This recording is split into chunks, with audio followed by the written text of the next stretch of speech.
Hello friends, welcome back my YouTube channel mega mind arts classes. तो friends, आज हम बात करेंगे संसद से संबंधित 20 ऐसे प्रश्न बाबू जहां से 2 से 3 प्रश्न प्रतिवर्ष 12th एग्जाम में पूछ दिए जाते हैं बाबू। और ये ध्यान रखिएगा, ये जो आप लोकसभा और राज्यसभा के बारे में पढ़ेंगे ये केवल 11th-12th के लिए इंपॉर्टेंट नहीं है, ये आफ्टर 12th एग्जाम के लिए भी, अगर आप एक गवर्नमेंट जॉब की तैयारी करते हैं मेरी तरह, तो आपके लिए बहुत इंपॉर्टेंट हो जाएगा ये चैप्टर। तो बाबू आज हम बात करेंगे 20 प्रश्न, वो भी संसद से संबंधित। तो बात करते हैं पहले क्वेश्चन की। और देख लीजिए बाबू, देख लीजिएगा आप कि 2022 का जो पेपर था, मतलब 2022 का जो आर्ट्स का पेपर था पॉलिटिकल साइंस का, वहाँ से लगभग 17 से 20 प्रश्न बाबू, 17 से 20 प्रश्न संसद से नहीं 11th एग्जाम पे पूछा हुआ था, जहाँ से प्राइम मिनिस्टर, चीफ मिनिस्टर, मतलब ये सारे ऐसे चैप्टर हैं 11th में जहाँ से क्वेश्चन प्रतिवर्ष पूछ दिए जाते हैं। चलिए बात करते हैं पहले क्वेश्चन की। पहला क्वेश्चन कर रहा है, भारत की संघीय व्यवस्थापिका को किस नाम से जाना जाता है। मतलब बाबू यहाँ ये पूछ रहा है कि वह कौन सी संस्था है जहाँ जो विधि का निर्माण करती है, जो कानूनों का निर्माण करती है, कानून को लागू नहीं करती है, नहीं, वह कौन सी संस्था है जो कानून को बनाती है, कानून का निर्माण करती है। विधि गृह, विधि का घर किसे कहते हैं बाबू, तो वो संसद को कहा जाता है, क्योंकि ये चैप्टर संसद से संबंधित है बाबू, जहाँ सारे प्रश्न संसद से ही बनने हैं, तय हैं।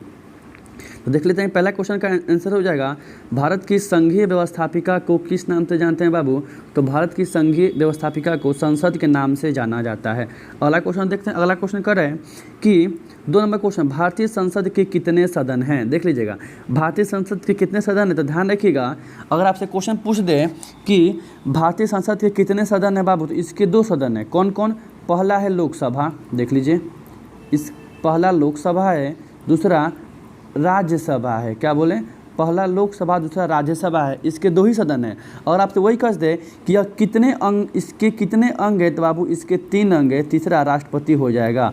अगर आपसे अंग पूछ दे तो अंग 3 हो जाएगा, लेकिन यहाँ पूछ रहे हैं कितने सदन हैं, तो 2 सदन है, ये आपसे क्वेश्चन पूछ देगा। इस तरह से इसका आंसर हो जाएगा, भारतीय संसद के कितने सदन है, तो 2 सदन है, कितने अंग हैं, तो वो 3 अंग है। अगला क्वेश्चन नंबर 3 करें, संसद के किस सदन को प्रतिनिधि सभा, या देख लीजिएगा, या आम सभा या लोगों की सभा भी कहा जाता है बाबू, तो वो लोकसभा को कहा जाता है, क्योंकि यहाँ पे हमारे द्वारा चुने गए प्रतिनिधि जाकर बैठते हैं, इसलिए यहाँ लोगों के द्वारा चुने गए प्रतिनिधि बैठते हैं, इसलिए इसको प्रतिनिधि सभा कहते हैं लोकसभा को, या इसको आम सभा या लोगों की सभा के नाम से भी जाना जाता है। इस तरह से क्वेश्चन नंबर 3 का आंसर हो गया, संसद के किस सदन को प्रतिनिधि सभा भी कहा जाता है, तो वो लोकसभा को कहा जाता है। क्वेश्चन नंबर 4 देख लीजिए, क्वेश्चन नंबर 4 कर रहे हैं, भारतीय संसद बनती है, भारतीय संसद बनती है बाबू, तो देख लीजिएगा, भारतीय संसद अभी हमने बता दिया है बाबू कि भारतीय संसद के कुल 3 अंग हैं। कौन कौन, लोकसभा, राज्यसभा और राष्ट्रपति।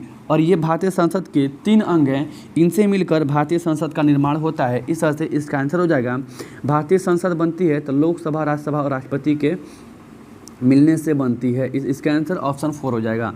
अगला क्वेश्चन देखते हैं, क्वेश्चन नंबर 5 कर रहे हैं, भारतीय संसद के कितने अंग हैं। देख लीजिएगा, अंग की बात करें, हमने अभी बता भी दिया कि बाबू भारतीय संसद के कुल 2 सदन हैं, लेकिन इसके कुल 3 अंग हैं। कौन कौन, लोकसभा, राज्यसभा और राष्ट्रपति, इसके कुल 3 अंग हैं। अगला क्वेश्चन नंबर 6 देखते हैं। क्वेश्चन नंबर 6 कर रहे हैं, संसद को भंग करने में कौन सक्षम है, अर्थात संसद को कौन भंग कर सकता है बाबू, तो बाबू संसद को भंग करने का अधिकार राष्ट्रपति को दिया गया है, लेकिन संसद को भंग करने की सिफारिश प्रधानमंत्री राष्ट्रपति से करता है। इस बात की जानकारी आपको होनी चाहिए। इस तरह से क्वेश्चन नंबर 6 का आंसर राष्ट्रपति होगा। अगला क्वेश्चन नंबर 7 देखते हैं, कर रहे हैं क्वेश्चन नंबर 7, संसद का अस्थायी सदन कौन है, परमानेंट काउंसिल कौन है बाबू।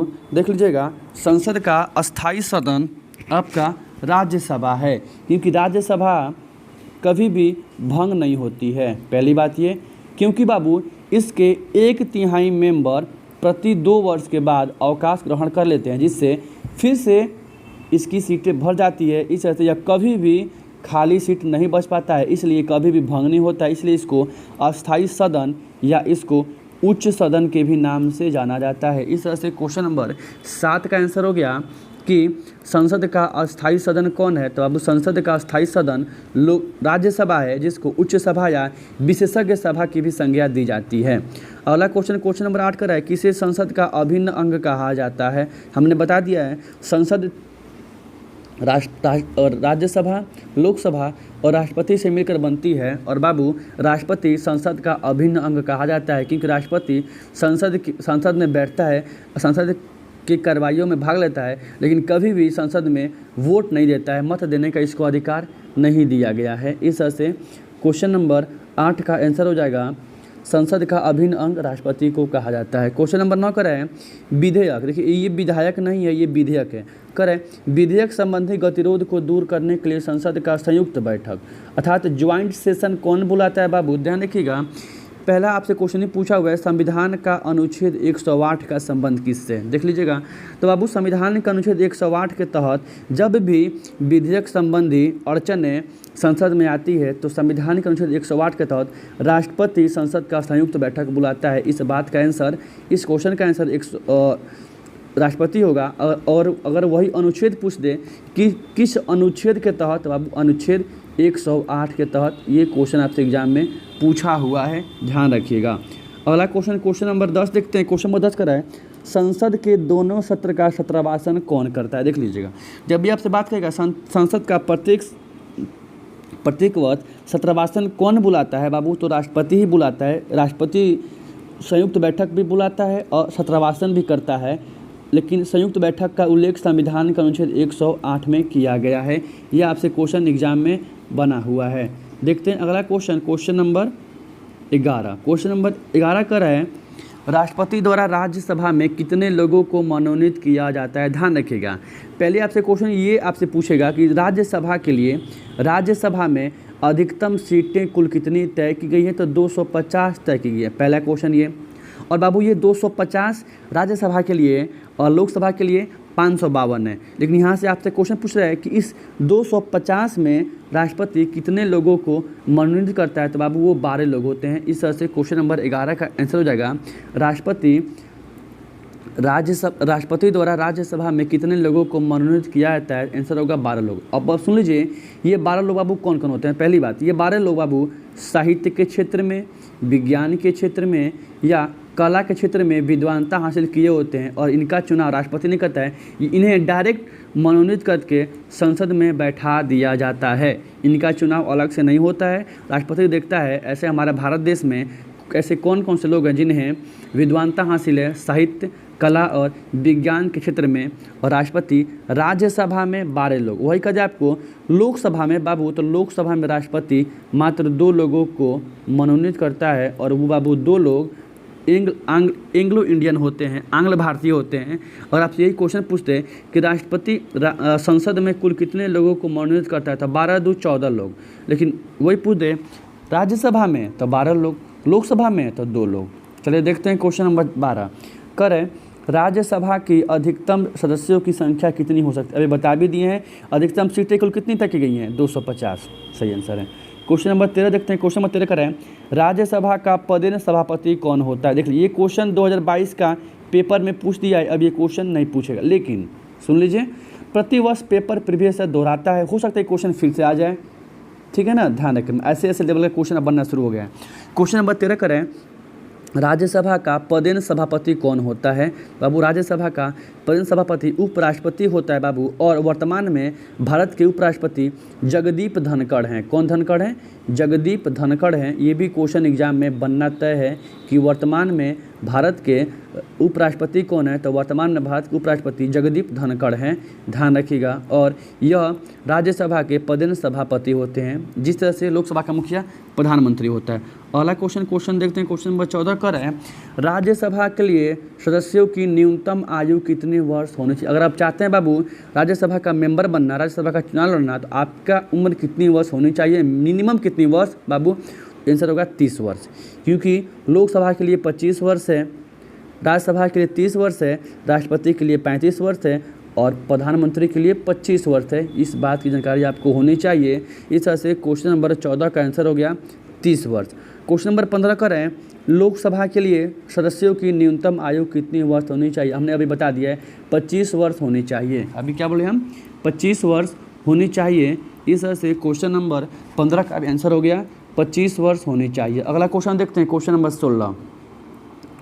क्वेश्चन नंबर 16 करें लोकसभा के प्रथम चुनाव कब हुआ था? देख लीजिए अब पहली बात समझ लीजिए बाबू, लोकसभा का तो पहले आंसर हो जाएगा कि लोकसभा का प्रथम चुनाव 1952 में हुआ था, ये इसका आंसर हो गया। लेकिन अब देख लीजिए, लोकसभा का